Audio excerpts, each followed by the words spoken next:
The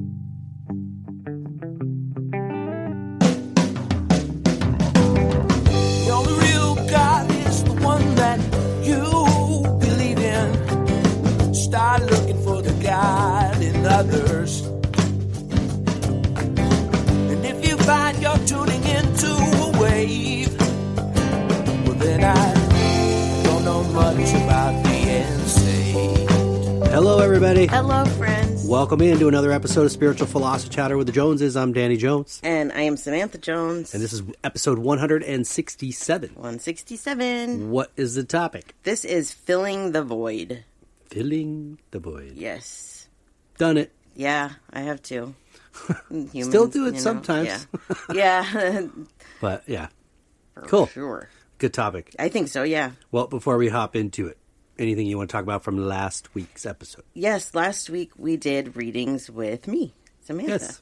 And so I'm going to read feedback. I don't know how many I got back, but I just picked 3 out of those because I don't want to, take up too much of the episode. So, Cool. So we'll read 3 of these. All right. This first one is from Crystal. I did a psychic reading for her. She was the one that was looking for what her next job should be, and I was seeing flowers and wedding. Right. Okay. What a great reading and episode. First, let me say I am so sorry for your loss, Samantha. My heart hurts for you. Your friend sounds like an amazing soul. As far as my reading, the other side is right. I am a people person and love chatting and connecting with people while I am out and about. I really do enjoy making people happy, especially if I can tell they are having a hard day. Flowers and weddings. I have done wedding hair and event hair, and it's a ton of fun, but such a heavy responsibility. People understandably want perfection on those important days. It's a ton of stress for me.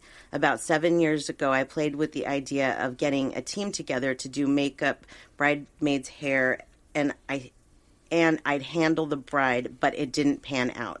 So I'm not sure, but maybe this. Also, the other side was spot on with me not honoring the work I've done on myself and continuing my spiritual journey. I used to work out every day, meditate, and do yoga. I've really done a disservice to myself in stopping because you are right. I've come a long way. So, in situations like a reading like this, if she was here, if we were doing a text reading or a phone reading, she would have told me I've done the wedding thing. Because when I see that, the question that she asked was, what am I supposed to be doing? Mm-hmm. And they showed me flowers and weddings, and she's done that already. So if we would have been talking at the time, we could have continued to go on with it and ask, are you just showing that because she's already done it, or is she supposed to continue to do it? Right. So I don't know if I helped her with that reading or just confused the situation more, but... You shared what you saw. Yeah. And she may go into weddings. Well, it could happen still. Exactly, because I was thinking when she said she was in the process of putting a team together, which didn't come to fruition. Yeah. Maybe she's supposed to do that. Right. Maybe you gave up before it was supposed to really kick in. Yeah. But I don't know. Exactly. Well, we will find out. Thanks for the feedback, yes. Crystal. That's cool. Thank you so much. Appreciate that. And then the next one is from Cassie. We read her Bearded Dragon Nugget. Mm-hmm. Thank you so much for doing a reading for my Nugget. It's funny because she's currently shedding. And I said what I saw was a spray bottle to help her shed. She's currently shedding, and the whole thing about the warm water was probably her telling me she needs to soak. I am so glad to hear that she's doing well and is happy. She definitely loves those worms she showed you. The fact that she likes watching the dogs makes me laugh. Hemi is fascinated by her, and Diesel seems indifferent for the most part. Thank you so much. So again, if I was talking to her at the time and I saw that, she would tell me, oh, okay, Nugget needs to be soaked. She understands what they were trying to say, why they showed a spray bottle. It's the same thing. To me, I think if I would have saw soaking, I wouldn't have taken it as much with the skin thing as I did with the spray bottle, because I know when you spray a lizard like that, that's what you're doing, right. Or you're trying to bring humidity in. But for a bearded dragon, you don't need humidity. That's a desert animal. So anyways, just sharing a little of how I analyze these things. That's cool. So that's neat. Yep. And then I'll read one more. This is from Patricia. She was the one with the bunny that was like a feral bunny or been dumped or something. The podcast was beautiful. My emotions were all over the place. I always learn something listening to the people's readings. Your memorial reading for your dear friend Lynn was a true gift to her children. Please don't apologize for your emotions. I can't express my appreciation enough for your help with Mr. Bunny. I'm glad that he apologized for causing me stress because bunnies are out mostly at night around here. I was out searching at all hours or watching out the window for him. You validated what I had been assuming and that a predator grabbed him. We have big hawks and owls in a close tree, and a white bunny isn't hard to miss. Yeah. I was sobbing when you talked about his previous life. Not knowing love is heartbreaking. Sorry, I lost my place. Oh, wait, where'd it go? Not knowing love is heartbreaking. I'm honored he chose me, and I am comforted knowing his death was quick. Thank you for talking about the opening music and playing the whole song. As always, I appreciate you both. Thanks, Patricia. Thanks, Patricia.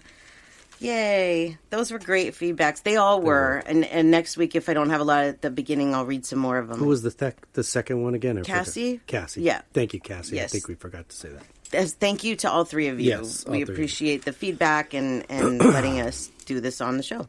You know? Yeah. Yep. Sounds like they were pretty good. Yes. Yes. I love the feedback. It helps for sure. Yeah. Okay. And then we answer 2 questions every week. The first one is from Jennifer. She said, I just saw a commercial for Caesar Milan, a.k.a. the Dog Whisperer, and I wondered what you think about what he does. Yeah. That's a great question. And you know what? We've watched a little bit of Caesar Milan, and we both have said the same thing. He's communicating with those animals. Whether he realizes that or not, I'm not sure. He might know that and just not say that because, you know, Yeah. that isn't, everybody doesn't approve of that. So maybe for his career, he just thinks, I'm just going to keep it, you know, but I see some of the work that he does and it's amazing. It really is. Everybody has a bad case or two. Things happen when it comes to animals. And I know that there's been instances with him where people, you know, have not liked the way he treated a dog in a certain case or whatever.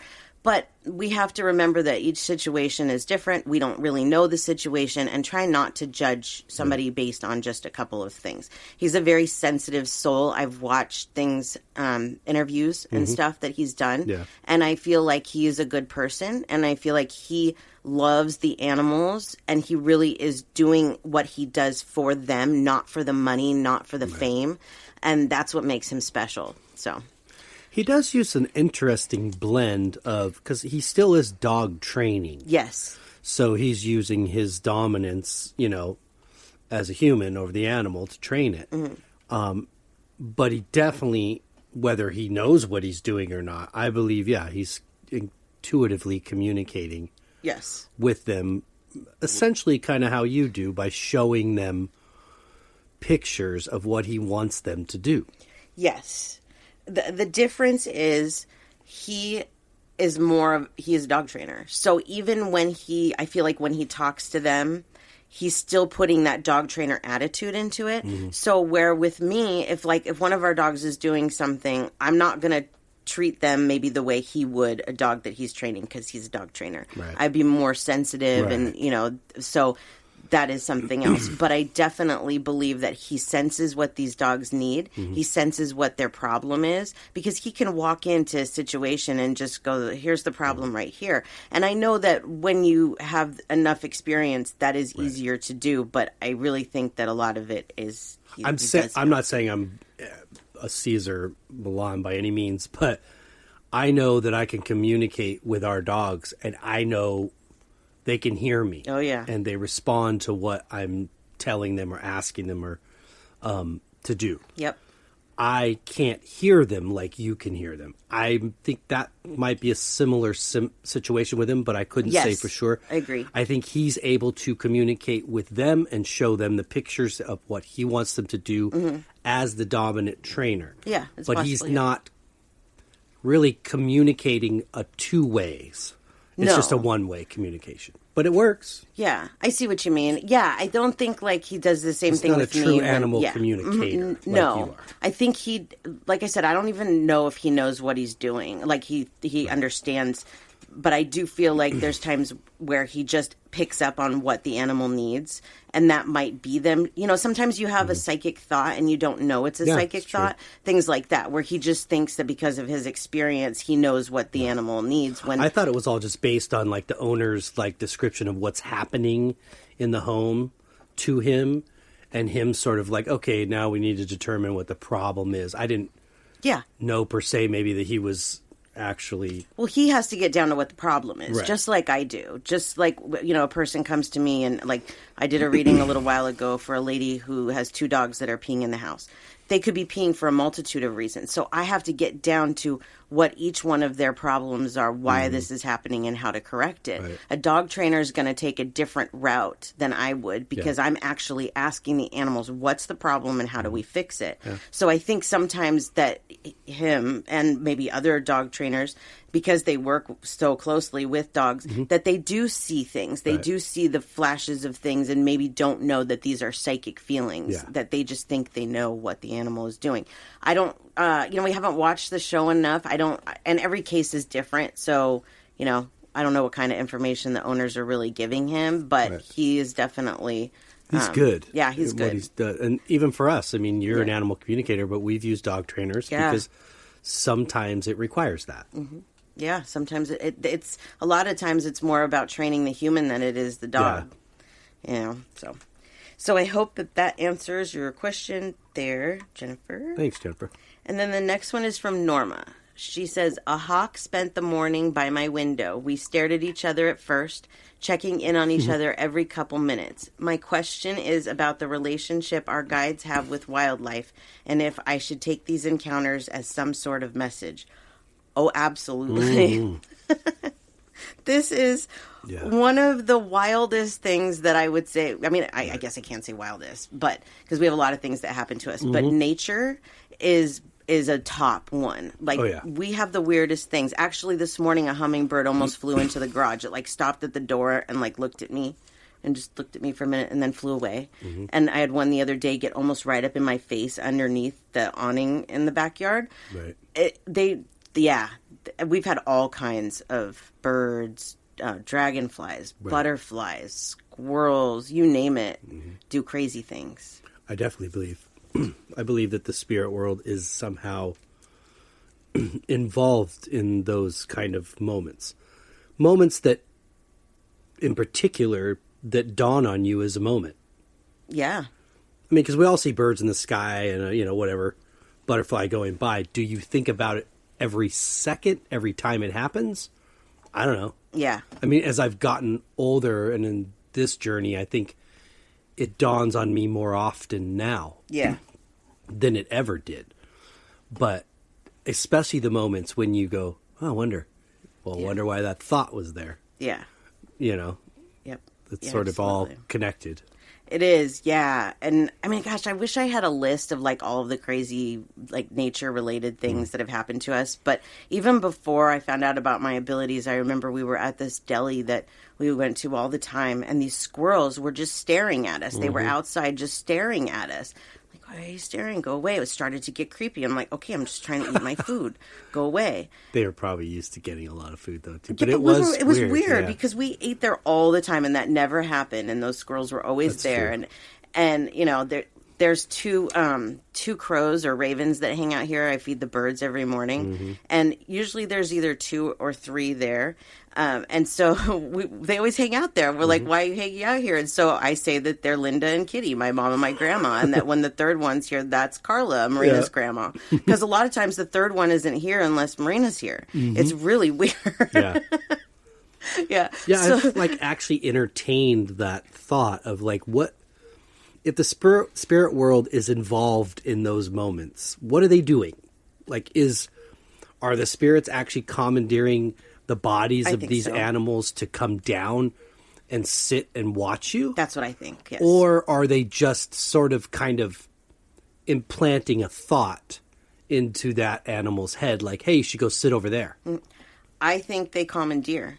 And I think that because, well, there's a lot of reasons, but one of them is I know that they do that animal spirits do that with living animals, that they will jump into the living animal's body to show behaviors that they did to get messages across to their owners. And at first, when this started happening with the nature, actually, it's really always happened, but when I got my abilities and stuff, I started thinking about that. You know, how do they do this? And that is really like the conversations with my mom and everything. That's really what I believe is that they do.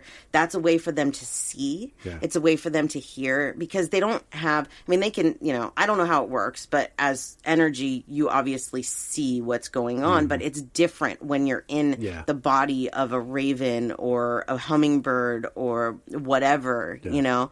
We had a falcon land on the fence like a few months ago and just sit there, and I'm like, whoa. Have you seen the video? It's been around for a while, of that two elderly women, and one of them lost either a mother or sister, and they had agreement that they were going to come back as a red cardinal. Yes. And so they go outside and they're standing there, and the red cardinal lands on the woman. Yes. And they're trying to like get it to fly away, and it would fly away for a second, come right back. Yep. I was like, okay, that yes. Yep. That is definitely the spirit keeping their end of the agreement. Yep. Keeping up their end of the agreement for more than one reason. One is to ease that person's pain, but the other is to enlighten them, to show them the truth. I am that here. there is no death. There's no death. You know, I've just left here. this place. So. Yep. Here's another crazy story, and a way that they use this is there was one day, this was when we first moved in here, that we were sitting out on the courtyard with the boys, the boy dogs, and all of a sudden this bee, like the big carpenter bee, started flying around, and it wouldn't leave us alone, and so we're like, let's go inside. Prime pulled up. Like right after that. And we were sitting out there with the dogs. And if Prime would have pulled up while we were sitting out there with the dogs, all hell would have broken loose. Yeah. So I felt like that bee, like chasing us, like that was almost like, get in the house before Prime gets here. I don't know how we got on this topic as like a philosophy chatter. I know. Tangent. This is what we do. Yeah. Okay. We'll just sit here and talk about this. But no. This has nothing to do with the question. Well, no, it does. It does. It's how do the spirits use the animals. And no, this is a way I really believe they can do that to like give us warnings and stuff like that, you know. So it's incredible. There's lots of different I definitely believe it, yeah. Yeah, for sure. So hope that philosophy chat there answered your question, Norma. And I didn't get Thanks, too far. Norma. Yeah. Okay, and then we do a reading every week. This is from Melissa. She says, this is my daughter, Ashley. She has been trying to get pregnant for 2 years. She is a great mom to my grandson. Will she have another one? This is Melissa. I'm sorry, what was your... Ashley and her son. Okay, cute. So let's see what I can tell you. Melissa's a longtime listener, and so I know that if she's putting this up, that her daughter, it's okay for me to read. A lot of times I won't do third-party readings, but... Right. I feel comfortable with her. We know each other. You know, you got to have the permission. So, yeah. Okay. So let's see. Okay. So there's a few things going on here, and so I hope that you'll play this for your daughter so that she can hear this the way that it's coming through. This is breaking her heart. Like, I feel overwhelmed with emotion. Like, I want to cry right now. It's breaking her heart. She's thinking about it so much and doesn't know what to do and really wants to have another baby. Oh, okay. But let me explain a little bit about how this works. Mm-hmm. The universe has control of this. Mm-hmm. And if you're not supposed to have a child at a certain time, you won't. Mm-hmm. And that's what's happening here. I deal with this a lot in my work, a lot. A lot of women come to me and they're like, I can't get pregnant. Is there something wrong with me? And you know what? Sometimes there is something internally that's wrong that they need to deal with. Mm-hmm. But in this case, I don't feel that. I feel like the timing is just not right. Yeah. I feel like the son needs to be a little bit older. I see him, I'm so bad at this age thing, but I'm going to say 8, 9, something like that, because he's a little bit more independent, you know, but not quite at that teenager sassy part yet. So somewhere around there, but he's a little bit more grown up than he is now. That's when I see this happening for her. Mm-hmm. And I know age, women, their biological clock starts ticking and they start worrying about it. But nowadays, things are really different. We can, deal with things faster and see things better and all that. This is a warning I get often, and a lot of people don't listen to me, and that's okay if she doesn't listen, but don't do in vitro fertilization. Again, because this is a timing thing. This isn't about not being able to get pregnant. This is about the universe timing things so that everything else in life can work out the way it's supposed to. If you mess with the timing of things, then they have to totally adjust everything that happens in order for things to go the way they're supposed to go. And so let's just not do that. Let's just wait. If that's, I know that that's hard. I really do. But I also feel like there's other things in between now and then that need to take place in order for this to be the right time for a baby. Like a little bit more, I don't know if it's career or in the relationship or whatever, but there's just things that need to be a little bit more stable before this can happen. So please just know that it's going to, and I'm not going to do the whole what sex is the baby because I'm wrong 100% of the time.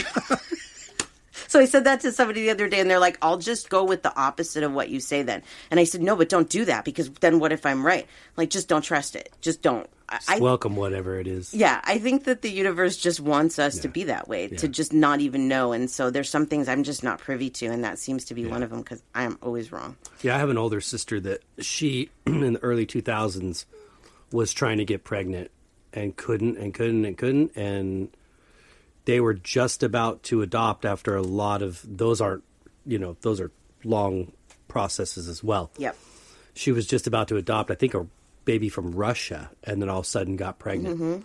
And then, boom, not even a couple years after, with her second. So, I think you're right. I think that the body knows. Yeah. It's telling you, we got this. Yep. You just keep doing your part, and when it's time, it'll happen. Yep, exactly. It really, and that's not saying, don't adopt or things like that, because my ex-husband, same thing. His mother, they adopted and then got pregnant with him right after they adopted. And it's like, how does that work, But it just, there is a natural progression of things. There's things that are supposed to happen in life. And when they don't happen for us at a certain time, whether it's having a child, having a career, or relationship, we have to trust the universe. We have to trust that it's going to bring us what we need at the right time and not rush things, because when we rush things, they don't go the way they're supposed to. Yeah. So I really hope that helps Ashley. I hope that will help her. I know it's hard. And I know it's probably just, somebody saying, wait, it's hard to listen to that. But right. I really, that's what I believe. And that's what they're showing me. So yeah, I hope that helps Melissa and Ashley. And Ashley. Thank you.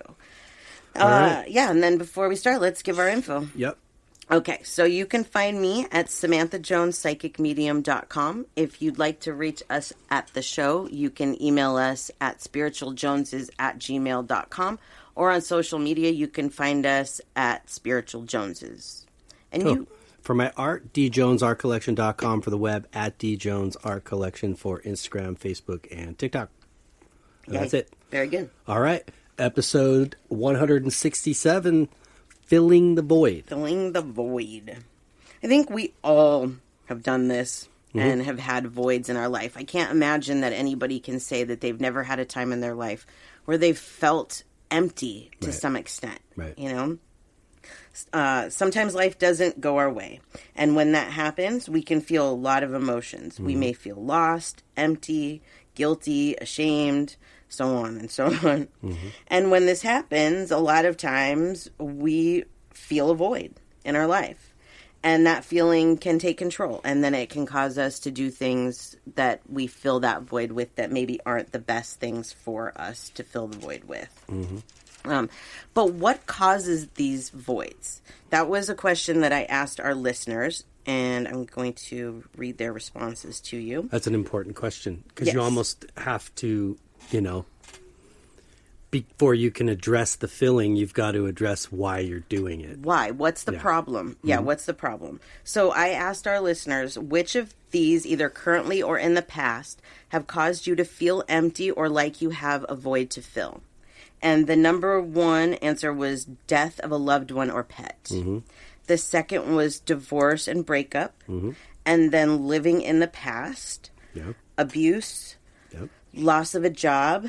And then we had a bunch of little ones, fear, illness, religion, and having kids. Chanel added having kids, and I want to read to you what she said. I could check every single one of those off.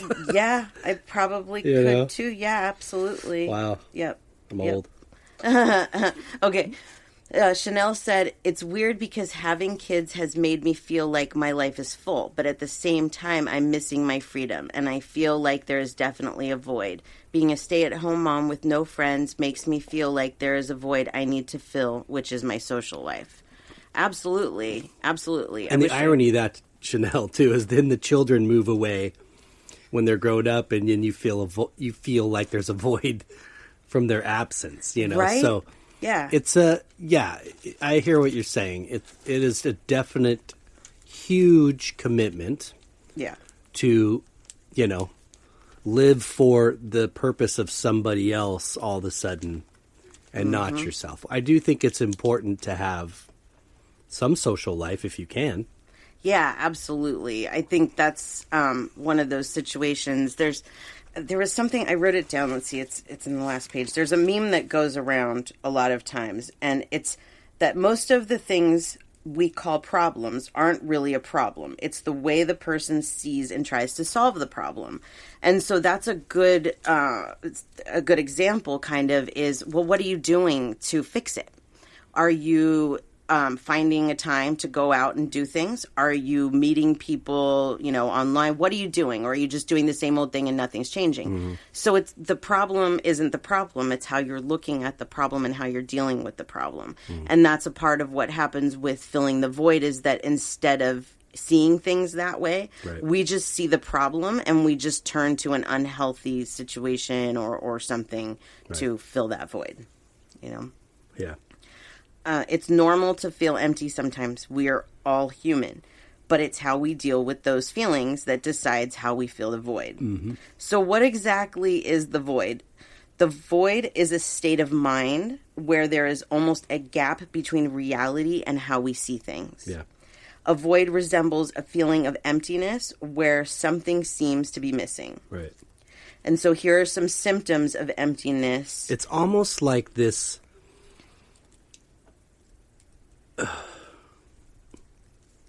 It would be like an oasis in the Upside Down in Stranger Things.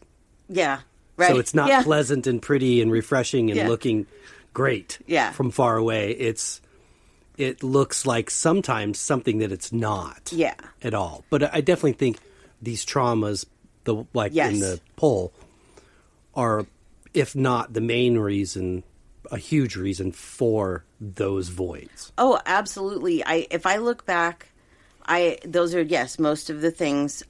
The biggest one, the death of my mom was definitely, and I did choose unhealthy coping mechanisms. I turned to opioids.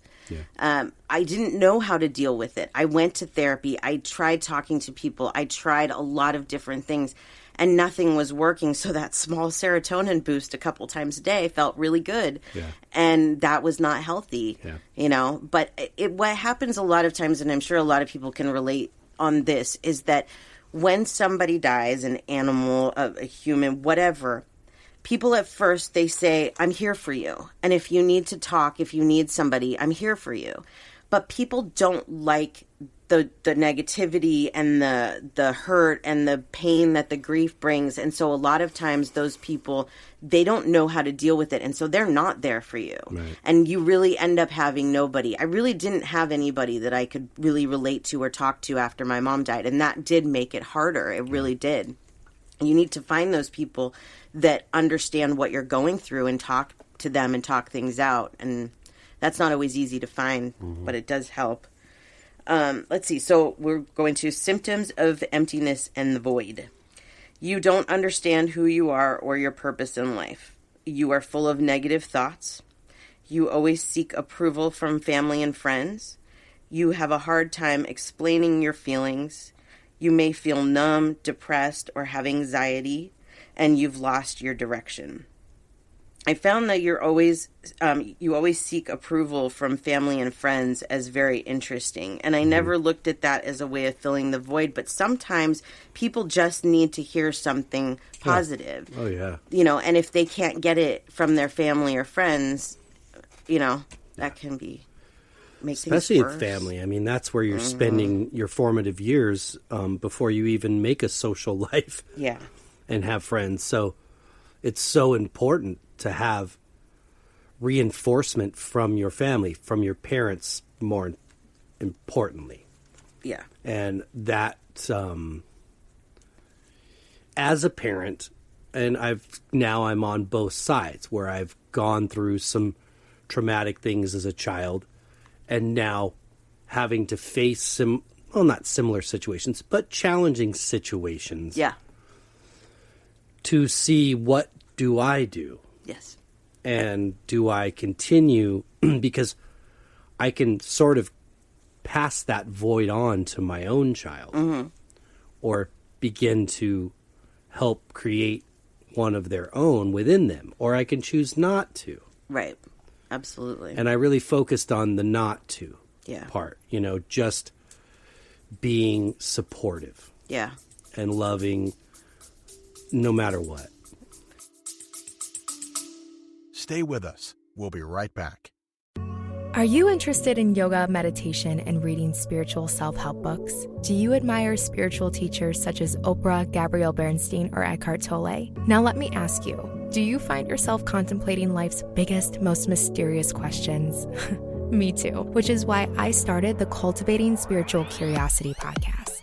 On this show, I talk with spiritual leaders about everything: yoga, mental health, therapy, intuition, spirit guides, law of attraction, mediumship, and so much more. Click the links below to join our eye-opening conversations.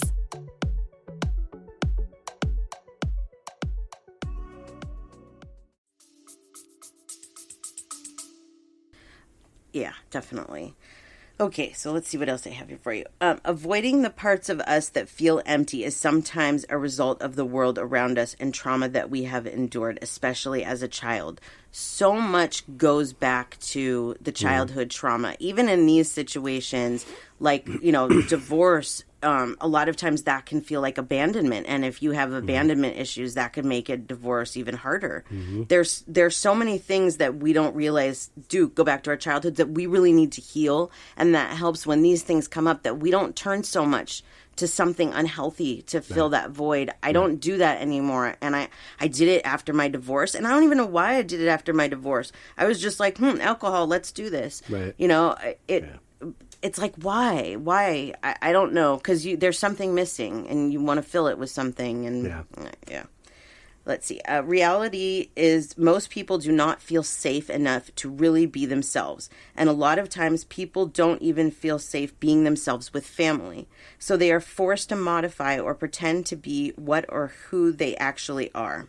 There are many people who seem like they have it all together and figured out, while inside they are absolutely miserable and longing to make their environment adjust to be more them. Sometimes fitting in can lead to needing to fill the void in order to cover up a lonely and unsatisfying life. Right. We talk often about your kids and how you should allow your kids to be who they want to be. And this is one reason why, because if you are telling your kids constantly who they're supposed to be and what they're supposed to do, they are going to have that piece of them that's missing, that they are trying to be who you want them to be. Right. And why do you want them to be like you? Why don't you want them to be individual, So if they're afraid to be who they really are and then they're not that person, then they have this, I don't even know how to explain what it is, but it's a void. It's something missing, really. Yeah, if you feel like you can't ever make, to a child, their parent looks like God or a superhero, and if you can't please God or a superhero, right, you're going to feel really inferior. Yes. And that's going to cause a big void. Yes. This is a problem I have from childhood because my mom wasn't a nurturer, and when I would do things, she would put me down or, just say stupid things and be sarcastic. And so it did. It made me feel like anytime that something like that comes up or I do something wrong, I go right back to being a kid where my mom's making fun of me for what I've done, you know, and she didn't mean to do that, you know, and parents don't realize that they're doing that. But then you create this thing inside your child that follows them, and where they feel like they can't be themselves and they can't say what they want to say and express what they need to express because they might be called stupid. We've been watching the show The Goldbergs, and I love it. It is so funny. I love the mom so much. But the dad is constantly calling the kids morons. Yes. And I hate that. Yes. And I understand that that's his character, but in real life, if you call your child a moron every time they do something slightly childlike, or then they're really going to think that they're a moron. They are. Yeah. That dad's getting schooled a lot on that show. He is. But still, it's But like... yeah, it's not cool. Oh, I don't like it. Danny had mentioned a while back that I'm taking an acting class. And even sometimes when I'm, like, reading through scripts and, like, somebody will call somebody else a name, I'm like, why do we got to do that? Why do we call each other You're, names? like, reading all the way up to the word, you're like, and then you start, you're like, do I have to say that? Yeah. Do I have to say this? Can I just leave this out? Because this isn't... God, this is acting, lady. God. Just read the script, Mrs. Jones. Yeah. Doesn't matter if it doesn't align with your personal beliefs. Yeah. Okay. Anyways, moving on. So we end up filling these voids or trying to with all sorts of things, right? Most of them are bad for us. Alcohol, food, drugs, bad relationships, just to name a few. So I asked our listeners, what did you fill these times with? And I'm going to tell you what they said. Number one was food. Yes. Yeah. When I get sad or something comes up, that's one of the things immediately, where's the food? What can I eat? What sounds delicious now? When my mom died, I gained, God, I don't even remember, a lot. I'm going to say 60 pounds in a matter of a year and a half. Wow. Yeah. Same thing happened when I went through my divorce. I gained a ton of weight. And then once you get out of the depression and life starts getting better, I would start losing the weight. And it's like, this is not healthy. This is just absolutely gross. But I feel better now knowing that our listeners do that too, you know? Let's see. And then excessive shopping. Ooh, I know that one too. I don't do that one anymore either, but I sure did before. Yeah. Let's see. Having a bad day, let's go to Target and go on a shopping spree for shit we don't need. Yeah, because like at least if you're, drinking a bottle of wine, you just have a hangover the next day. But that's the gift that keeps on giving. You have that bill to look at for the next 30 days. Yeah, well, and that's the next one on here is alcohol and drugs. Okay, so and there's always the joke of don't drink and Amazon Prime, right? And I can't say that I'm not guilty of that because I have done that, and then the stuff turns up, and you're like, oh. Oops. Did I really need that? Send it back. Yeah.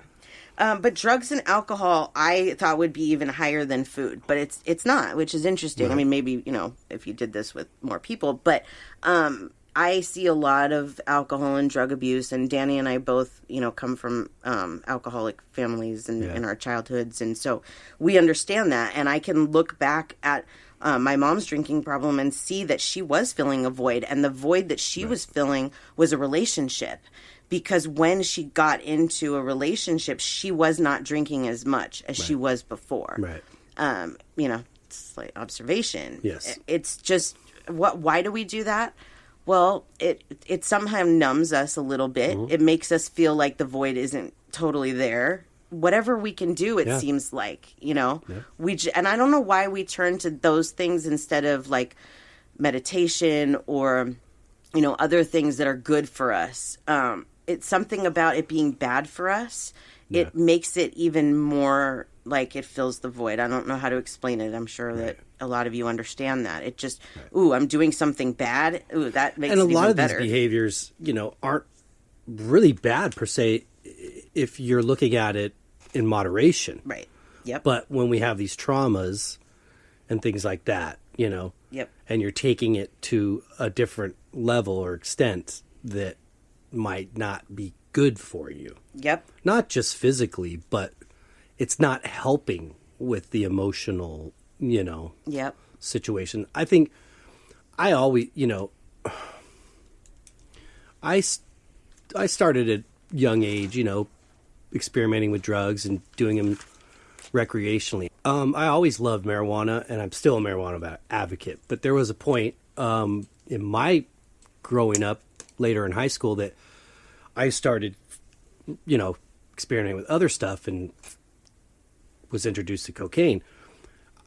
It was weird because I wasn't that old, so I didn't have a lot of money. And that's a pretty expensive drug. Mm-hmm. And for what you could get for 25 or 30 bucks, for one, it's not the same amount you're getting for another. Mm-hmm. And it became this before if I had marijuana, I'd share it with other people. Yeah. But then all of a sudden I started buying cocaine and then I wouldn't share. Mine. Yeah. And you become, you're like trapped in that void and you're like alone. It was just bizarre. Yeah. People say that, marijuana is a gateway drug. It could be. I think it's all depending on the person. It's the person. I tried other things and I just was like, nah. Yeah. I couldn't live a life of, partaking in a lot of those things regularly. I couldn't do it. That's including alcohol. Yeah. That probably is the worst one for me. Me too. And I did do that. And I think I had said that last week that when I went through my divorce and Justin and I were watching Jim Jeffries and he says, we drink because we have to. Mm-hmm. I went with that. And it didn't really, I always felt like crap. I did things that I never would have done in a million years. It's like, why, that wasn't healthy. Yeah. Why do that? But because we're in that spot and you're not thinking straight, Yeah. A couple of other things on this list. Another one that was really high up is sleep. And I think we forget about sleep. Yeah. That sleep shouldn't be used to cover depression, but we do that. Like when my mom died, I started sleeping till 11 in the afternoon because when you're asleep, you don't have to feel. Yep. And then you wake up and you're like, oh, there's that pain again. And and I would take so many naps and you just do what feels like it's helping, but that is not a good coping mechanism because life is still there and you're still going to have to face it. And I didn't think about it at the time, but when you sleep it away, it's not going away. You're just putting it off till later. Right. And if you could get the healing done faster, then you heal faster and it'll be over sooner, instead of putting it off and putting it off and putting it off. Yeah, it's really about recognizing within yourself what it is you're trying to fill. Like what part of that memory, and kind of the other episodes that we've done, especially stopping destructive behaviors. That's kind of what we're talking about here. Is this behavior now interfering with your life? Right. Your family, your work, your friends. Yep. Is this a problem? Yep. You and only you can really ultimately tell yourself what if it is or isn't. Right. You're going to get feedback from other people. Yeah. Probably. I mean, if people are giving you an intervention and things like that, yeah, then there probably is something that needs to be addressed within yourself. But we do. And so many of those things just, I think, are more from early. Yes. I've had traumatic experiences older. I feel like it's somehow, I don't know if your skin's just tougher or you understand the world a little more, or you think you do, so you can process it differently. Yeah. But those early moments, it's hard to go back and tell that little kid, no, it's all right. Mm-hmm. Even though you're getting scolded or hit or whatever it is, it's not your fault. Well, and the problem with that is that when you're a child and you're treated like that, you're not taught coping mechanisms. Mm-hmm. So when things happen, you do turn to things to fill the void because you haven't learned any other coping mechanisms. Right. This is definitely one of my problems, is was with my mom, because it was very different when I was with my grandparents. I was very loved with them. They took care of me. It wasn't anything like that. But when I was with my mom, if I did something stupid, or if not even stupid, but just something that like would help me if somebody would tell me the right thing and then, like I said, be made fun of, you're not going to somebody to ask for help. You're not going to somebody, when something happens, you don't know how to ask for that. So you don't have those coping mechanisms. You deal with things yourself. Right. And I know that there's a lot of people that relate to me when I say that you deal with your stuff yourself because you were taught as a child that there's nobody else there that's going to help you to deal with those things. Mm-hmm. And that sucks. And so a lot of times you have to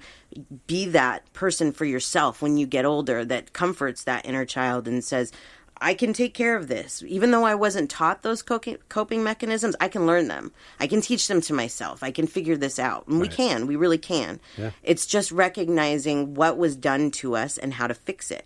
And that's not always easy, but it's very helpful. I've worked very hard on healing my childhood, and I don't know if I'll ever completely get it healed.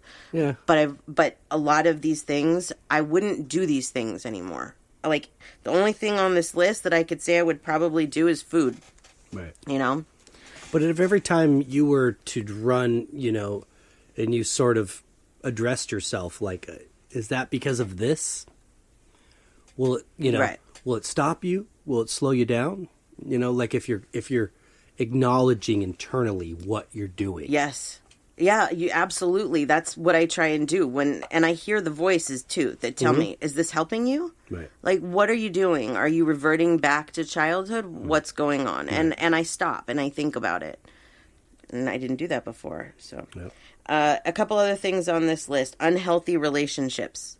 Yeah. I think that a lot of people do that we don't want to be alone. Mm-hmm. And especially if like you go through a divorce and you need something to help make you feel better, you might jump into another relationship. You might get your rebound relationship, and that's, I've done it. I have too. I have a few times. So it's, I think a lot of us have, and we don't even realize it at the time. I remember there was one guy that I dated that every red flag that could possibly be there was being waved. Every single one. And I'm like, oh, this looks like fun. Because that's all I know. It's like you feel like, ooh, I can, make myself feel better with this unhealthy relationship. Makes a lot of sense. Yeah, right out of my divorce, I did the same thing. Yeah, crazy. There couldn't have been any redder flags. And I just, whatever. And I was a dumb idiot. Yeah, it happens, but we learn from these things, and we learn maybe not to fill the void that way again. I could say I didn't do that again. And then two other things, promiscuity and gambling. Yeah, for sure. I think there's a lot of women especially that, and if there's been abuse, that will go into the promiscuity to deal with things, to fill the void. Mm-hmm. Absolutely. Gambling, my mom she had a gambling problem, and so I see that too. Now looking back that she was filling the void of a lot of things. Yeah, for sure. It was a rush. It's a rush, yeah. Most of these things that we do make us feel good. They do. I think food probably could be the one that is used the most because, everybody eats for the most part.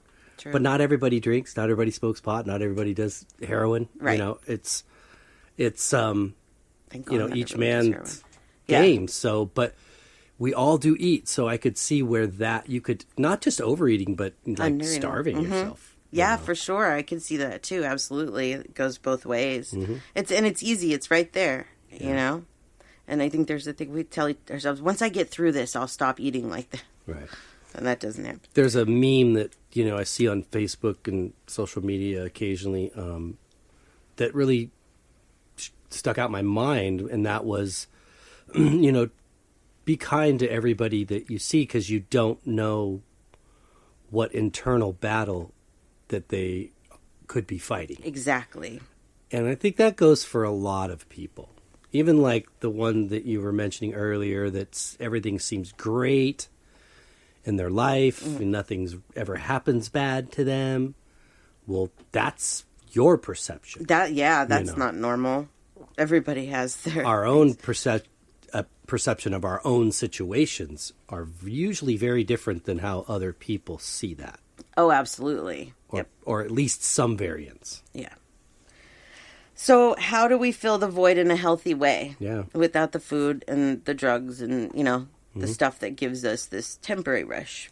Well, it's work always, but we have to identify first the unhealthy coping mechanism that we're using. If it's like for me with the opioids, I had to accept the fact that I need to stop this. This isn't healthy.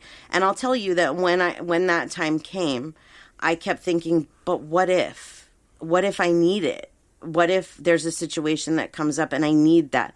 Yeah. No, that's the way we have to stop thinking. And it was hard, but I never went through that. I feel like once I stopped, I felt so good about myself, about the fact that I stopped, that I didn't think about, oh, well, what if I had, one more for a rush right now or whatever. I didn't think like that anymore because I was so proud of myself. Yeah. So we have to think about those things. We have to really identify what it is we're doing, be honest with ourselves, acknowledge the issues. And then we have to refocus and rebalance ourselves. We have to think about self-care. People think self-care is selfish, and it's not, because if you don't take care of yourself, you can't take care of anybody else. You can't take care of the things that you need to take care of. Self-care is anything that raises your vibration, that makes you feel good. How you talk to yourself too. This is another thing that we have to be careful of. If you tell yourself you can't do something, you're not going to be able to. Right. If you tell yourself you can, and you can. Right. So the self-talk is very, very important. Our bodies are listening to us. Oh, they really are. They really are. It's unbelievable. And I catch myself in that a lot of like, don't say that. Don't think that, because your body is listening for sure.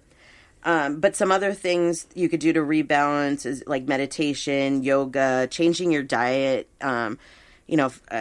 Definitely, I think there's some foods that really weigh us down. The heavy meats, for me, it's the sugars. I just want sugar all the time. Starch. Yeah, the starch. Not eating so heavy helps us to rebalance ourselves. Yeah. Grounding, like for me, I like to go to the beach and put my feet in the ocean, and that really helps me to ground, to get a sense of the earth. Anything that you can do to rebalance yourself and to refocus, to get yourself out of that mindset of be creative, being stuck in that. Music, nature, like you said, meditation. You'll exercise because you will get that serotonin release as well. True. That's very true. So, yep. And then discover your needs. You have to decide what it is that you actually need, because the void has just been telling you that your needs are being met when they're really not. And a lot of times to do this, we need to talk it out. We need to, ask for help. Ask a friend, can we talk about this? Or a family member or somebody, I'm having these issues. Can we talk about it? It helps if you don't have somebody that you can go to, a therapist, somebody that you can just get it out. Because even a lot of times, like if we talk to ourselves in our heads, we still don't work it out the way we do when we're talking it out loud to somebody else. Yeah. It helps. Also, write it all down. Write down everything. I really think journaling could help a lot, especially in retrospect, because when you see how far you've come and things that you've done, it makes you want to work harder and do more good. So keeping a journal about, what your needs are, where you came from. Well, that's a great idea. Yeah. I'll tell you one thing that always makes me feel really good is gratitude. Just giving gratitude for the little things that I have. Just thank you for whatever, thank you for this meal. Thank you for my life. Thank you for whatever. Like sometimes I'll just be out in nature and I'll see flowers and I'll be like, thank you for these flowers. They're beautiful. Yeah. And when you do that, it kind of like fills you full of this feeling of love. I think it's also kind of resetting your brain too. Yeah. When you do that, because, through these, traumatic experiences and the voids that we have, we tend to maybe live more in the negative. Yes. And so maybe the first thoughts that pop into our head, and when you open your eyes, maybe they're not gratitude. Maybe it's not, being thankful for another day and seeing and hearing and tasting and feeling and all that stuff. So Yep. I think gratitude is a huge answer because it in itself is like a healer for yourself. Yep. Yeah, it really is. I mean, it can do so much for you. You know, even like if you're in a bad situation, find the positive and be thankful for that. You know, like when my mom died, I wish I would have thought about this. And I know it doesn't fix things, but like saying things instead of, you know, hurtful things about how much this sucks, saying things like, I'm grateful that I had 26 years with her. You know, even though we went through all the things that we went through, I still have beautiful memories with her, and I still have her with me all the time. So I'm grateful for that, you know. And if we just tell ourselves grateful for these different things, then it kind of wipes out some of the negative. Yeah. Also, don't replay the problem. Yeah. If you sit in your head and you're constantly, even a little bit, replaying that problem, thinking about it, it's going to stick there. Yeah. I know sometimes people think pushing it out means that you're not addressing it, you're not dealing with it, but no, it just means when you're in a situation like you're watching TV, you're eating dinner, you're at work, whatever it is you're doing, and that pops in your head, it's not a convenient time. I'm not at a place where I can deal with this. Go away. Push it out.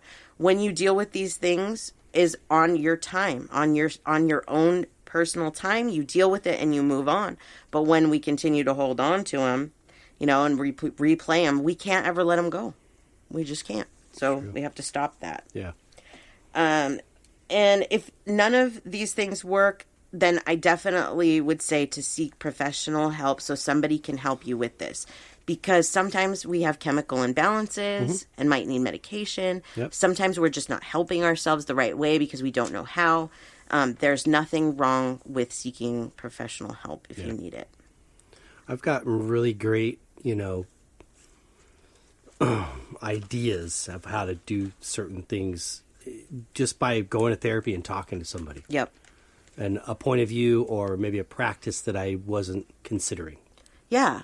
And you know what? If you don't want to see a therapist, if it's not that type of thing, there's psychics like myself. And I help people all the time to deal with these kinds of things. Or a life coach, somebody that can point you in the right direction. We're there for these types of things too, to try and show, you know, where you're going and how to help you. So that's another way as well. So. Cool. So there we have it, filling the void. Yay. Yay. Mm-hmm. So go out, be kind to yourself Yep. and others. Yep, and fill the void with good things. With love, peace and love. Doing things for people is also another way of, like, helping you if you're feeling like... Getting out of your head. Like, yeah. Mm-hmm. You know? Yep, exactly. Be of service to somebody else. Exactly. Say that something in nice itself to somebody. is a healer, too. It's a huge healer. It really is. It is, yeah. So. That's cool. Yay. All right. Well, before we say goodbye, would you like to share your information one more time? Yes. One more thing I forgot. Oh. If the People's Podcast Awards. Oh, yeah. I forgot about that. So I believe that's still going. So if you go to podcastawards.com and you register for an account, then you will see that you could go to Religion and Spirituality and vote for us for Religion and Spirituality Podcast of the Year. Yes, People's please. Choice. Thank you. That'd be great.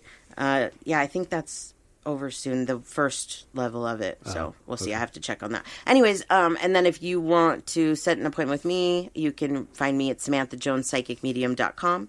And for the podcast, we are at Spiritual Joneses or spiritualjoneses@gmail.com. Send us your show ideas, your questions, comments, all of that good Thanks for stuff. all your participation. Yes, and our we have a group too, so Yes. you can find that on Facebook.